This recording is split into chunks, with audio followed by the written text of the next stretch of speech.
ഇന്നലെ ഉണ്ടായ വളരെ ഇന്ത്യക്കാർക്കെല്ലാം വിഷമിപ്പിക്കുന്നൊരു സംഭവമാണ്. ഒരു ഇന്ത്യക്കാരൻ, പേര് ആനന്ദ് മിറ്റൽ, ഡൽഹി IIT ഡ്രോപ്പ് ഔട്ടാണ്. അദ്ദേഹം വളരെ ആക്റ്റീവായിട്ട് യൂട്യൂബ് ചെയ്യുന്നുണ്ട്. പല സ്ഥലങ്ങളും, ഇന്ത്യൻ സ്ഥലങ്ങളും ലോക സ്ഥലങ്ങളും റോഡ് ഡ്രൈവിൽ കൂടെ കാണിക്കുന്നു. അതിന് ശരിക്കും വ്യൂവേഴ്സും ഉണ്ട്. അദ്ദേഹത്തെ ഇന്നലെ ചൈനയിൽ വെച്ച്, ചൈനയിൽ നിന്ന് തിരിച്ചു വരുന്ന സമയത്ത് 15 മണിക്കൂർ ചൈനീസ് എയർപോർട്ടിൽ പിടിച്ചു നിർത്തി. चाइना इमिग्रेशन पे पहुंचा मैं, as always they are professional. उसने मेरे पासपोर्ट पे स्टिकर लगा दी. उसके सिस्टम में कुछ पॉपअप हुआ. उसने अपने ऑफिसर को बुलाया, बोल रहे इसको ले जाओ. मेरे को डिटेंशन एरिया में ले गए.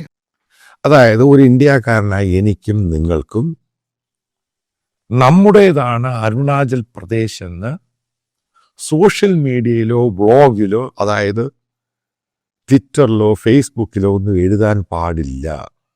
ഇതായിരുന്നു കാരണം. അതിൻ്റെ പേരിലാണ് ഇന്ത്യ ഭരിക്കുന്ന 56 ഇഞ്ച് അദ്ദേഹത്തിൻ്റെ ഇന്ത്യക്കാര്, പ്രൗഡ് ടു ബി ഇന്ത്യൻ, 15 മണിക്കൂറാണ് ചൈനീസ് എയർപോർട്ടിൽ പിടിച്ചു നിർത്തിയത്. ഒരു ഗ്ലാസ് വെള്ളം കൊടുത്തില്ല 15 മണിക്കൂർ. തൊട്ടപ്പുറത്ത് മറ്റു ആൾക്കാരും ഡീറ്റെയിൻ ചെയ്ത സ്ഥലത്തുണ്ട്. ബംഗ്ലാദേശികളുണ്ട്, മ്യാൻമാറുകാരുണ്ട്, മറ്റുള്ള രാജ്യക്കാരുണ്ട്.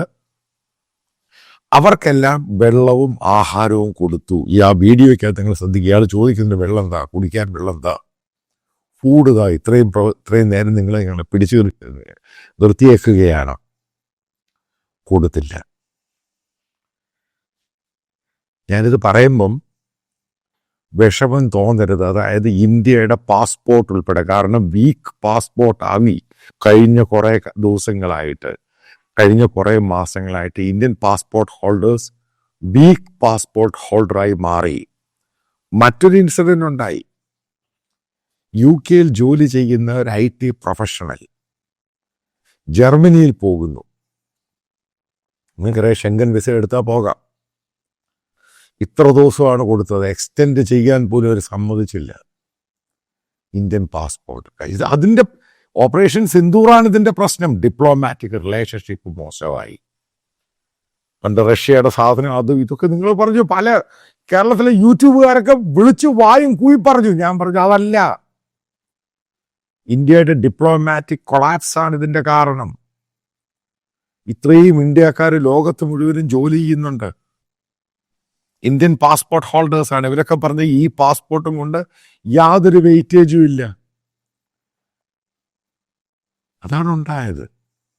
ഇത് ഓരോന്നും ഇങ്ങനെ സംഭവിച്ചുകൊണ്ടിരിക്കും. ഇനി എന്ന് ബിഗ് ബ്രദറായ അമേരിക്കയോട് പിണങ്ങി ഇതിൻ്റെ ഓരോ ഇമ്പാക്റ്റുകളാണ് ഉണ്ടായിക്കൊണ്ടിരിക്കുന്നത്. എന്തുകൊണ്ടാണ് ചൈന ഈ ഒരു സന്ദർഭത്തിൽ 2 ഇൻസിഡൻ്റായി കഴിഞ്ഞ 2-3 ആഴ്ചയ്ക്കുള്ളിൽ UK ജോലി ചെയ്യുന്ന മറ്റൊരു സ്ത്രീ, അവർ ചൈന വഴി ലേ ഓവർ അതുവഴി ജപ്പാനിലോട്ട് പോകാൻ ശ്രമിച്ചു.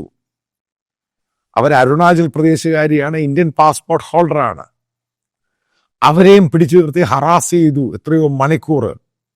അവരോട് പറഞ്ഞു ഇന്ത്യൻ അവരെ എടുക്കേണ്ടത് ചൈനീസ് പാസ്പോർട്ടാണ്, ചൈനീസ് പാസ്പോർട്ട് അവർക്ക് ഇഷ്യൂ ചെയ്യാൻ തയ്യാറാണ്. അതായത് എനിക്കും നിങ്ങൾക്കും ഇന്ത്യക്കാരനും അരുണാചൽ പ്രദേശ് ഇന്ത്യയുടേതാന്ന് പറഞ്ഞിട്ട് ചൈനയെ പോയി കഴിഞ്ഞാൽ അവർ ഹറാസ് ചെയ്യും. അറിയാൻ സാധിച്ചത്. എന്നിട്ട് ഇതിനെപ്പറ്റി സോഷ്യൽ മീഡിയയിൽ ഇങ്ങനെ തർക്കം നടക്കുകയാണ്. ഈ പറയുന്ന ആനന്ദ് മിറ്റലിൻ്റെ ഇന്ന് അപ്പോളജി എഴുതി മേടിച്ചു, ക്ഷമാപണം. അതായത് അരുണാചൽ ഇന്ത്യയുടേതല്ല എന്ന് എഴുതി മേടിച്ചു. എന്നതിന് ശേഷമാണ് റിലീസ് ചെയ്തത്. അയാളൊരു പ്രൊഫഷണൽ ജേർണലിസ്റ്റ് ഒന്നും അല്ല. ഞാനും ചൈനയിൽ പോയിട്ടുണ്ട്. ഞാനും വിശ്വസിക്കുന്നു, നിങ്ങളും വിശ്വസിക്കുന്നു, അരുണാചൽ ഇന്ത്യയുടെ ഭാഗമാണ്. പക്ഷേ ഇന്ത്യയുടെ ഡിപ്ലോമാറ്റിക് റിലേഷൻഷിപ്പ് മറ്റുള്ള രാജ്യം, പ്രത്യേകിച്ച് അമേരിക്ക, യൂറോപ്പുമായിട്ട് മോശമായോ?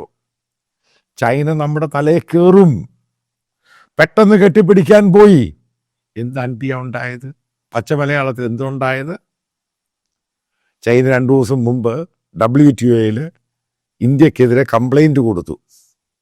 ചൈനീസ് പ്രോഡക്റ്റുകൾ ഇന്ത്യയിൽ WTOയുടെ കംപ്ലീറ്റ് ആയിട്ട് വയലേറ്റ് ചെയ്യുന്നു.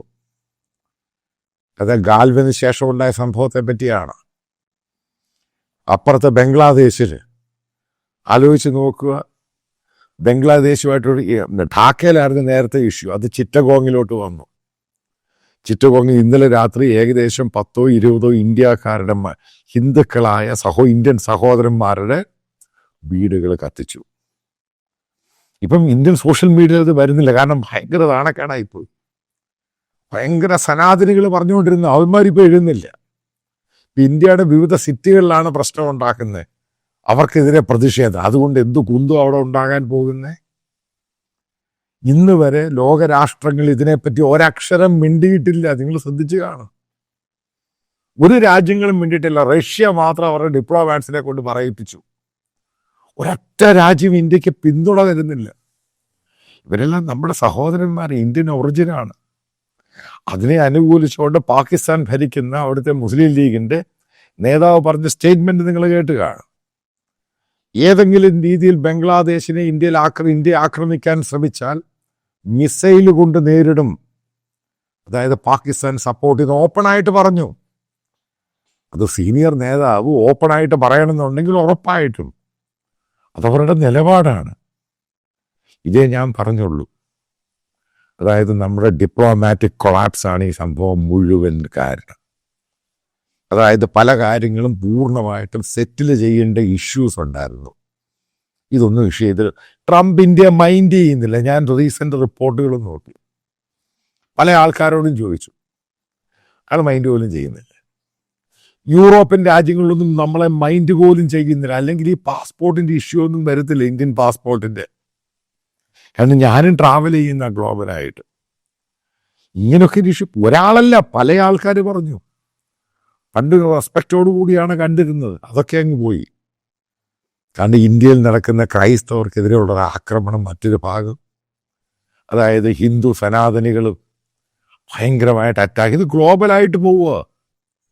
ഗ്ലോബലായിട്ട് ഇന്ത്യൻ പാസ്പോർട്ട് ഹോൾഡ് ചെയ്യുന്ന പോലും നാണക്കേടായി മാറി. അതാണ് ഞാൻ പറഞ്ഞത്. എവിടെയാണ് മോദി നമ്മളെ കൊണ്ടുപോകുന്നത്? ഇന്ത്യ എന്ന് പറഞ്ഞ ഒരു മഹസംസ്കാരമുള്ളൊരു രാജ്യം. ആ രാജ്യത്തിന് ഉറപ്പായിട്ട് മോദി മാറ്റങ്ങൾ കൊണ്ടുവന്നു. പക്ഷെ എന്തുകൊണ്ടാണ് ചില കാര്യങ്ങളൊക്കെ കയ്യിൽ നിന്ന് അങ്ങ് വിട്ടുപോയി, അങ്ങ് പോയി. പിന്നീട് അത് തിരിച്ചെടുക്കാനുള്ള യാതൊരു ശ്രമവും നടന്നിട്ടില്ല. പല ആവർത്തി പല എക്സ്പേർട്ടുകൾ കൃത്യമായിട്ട് പറയുന്നുണ്ട്, ഇന്ത്യയുടെ ഡിപ്ലോമാറ്റിക് കൊളാപ്സാണ് സംഭവിച്ചിരിക്കുന്ന ഒരു കഴിഞ്ഞ 7-8-9 മാസം കൊണ്ട്. അത് നേരെയാക്കാൻ വേണ്ടിയുള്ള പൂർണ്ണ ശ്രമം നടന്നിട്ടില്ല. കാരണം വലിയേട്ടൻ എന്ന് പറഞ്ഞ അമേരിക്ക മൈൻഡ് പോലും ചെയ്യുന്നില്ല. എന്തൊക്കെയാണെന്നുള്ള ധാരണയിൽ എന്തൊക്കെ വിശ്വഗുരുവായി. ഇപ്പോഴാണ് ഇന്ത്യക്കാർക്കൊക്കെ പിടികിട്ടിയത്. കുറച്ച് കഴിഞ്ഞപ്പോൾ വിശ്വഗുരു പോയിട്ട് വിശ്വഗുരു പോലും അല്ല ഇത്. ഇതൊക്കെ അമേരിക്കയുടെ രീതിയിൽ ഉണ്ടാക്കിയെടുത്ത സാധനങ്ങളാണ്. അവനുമായിട്ട് തെറ്റി അവനോട് ദൂരക്കാലം. അവൻ ദൂരക്കാലം കഴിഞ്ഞപ്പോൾ ബംഗ്ലാദേശിൽ ഇഷ്യൂ, ചൈനക്കാരൻ പെട്ടെന്ന് അരുണാചലം എന്ന് പറഞ്ഞാൽ പിടിച്ചെടുത്ത് അകത്തിടുന്നു, അവനെ ഹറാസ് ചെയ്യുന്നു. ബംഗ്ലാദേശുകാരന് ആഹാരം കൊടുക്കുന്നു, നമുക്ക് ആഹാരം തരുന്നില്ല. പാകിസ്ഥാന്റെ ത്രട്ടുകൾ ഇങ്ങോട്ട് വന്നുകൊണ്ടിരിക്കുന്നു. ഇങ്ങനൊന്നും ആയിരുന്നില്ല ഇന്ത്യ എന്ന് പറഞ്ഞ രാജ്യം. മോദി വന്ന ശേഷമാണോ അരുണാചൽ പ്രദേശിന്റെ ഇഷ്യൂ ഉള്ളോ? അല്ല. അതിനു മുമ്പ് തന്നെ അരുണാചൽ നമ്മുടെ ഒരു സ്റ്റേറ്റ് ആയിട്ട് നമ്മൾ ഡിക്ലെയർ ചെയ്ത് കഴിഞ്ഞു. അന്നൊരു പ്രശ്നം ഉണ്ടാക്കി, നമ്മളത് മൈൻഡ് ചെയ്തില്ല. ഇന്ത്യ ഡിപ്ലോമാറ്റിക്കലി അത് ശരിക്കും അത് ടാക്കിൾ ചെയ്തു. ഇപ്പോഴെന്താ ഒരു ഇന്ത്യക്കാരൻ അരുണാചൽ ഇന്ത്യയുടെ ഭാഗമാണെന്ന് പറഞ്ഞിട്ട് ചൈനയിൽ പോയി കഴിഞ്ഞാൽ അവനെ ഹറാസ് ചെയ്യുക. എങ്ങനെ ഇതുണ്ടായത്? അതായത് ഇന്ത്യയുടെ ഡിപ്ലോമസി സിസ്റ്റം വീക്കാണ്, ഇന്ത്യയും വീക്കാണ്. ഇന്ത്യയും വീക്കാണ്, അല്ലെങ്കിൽ അതുണ്ടാവൂ.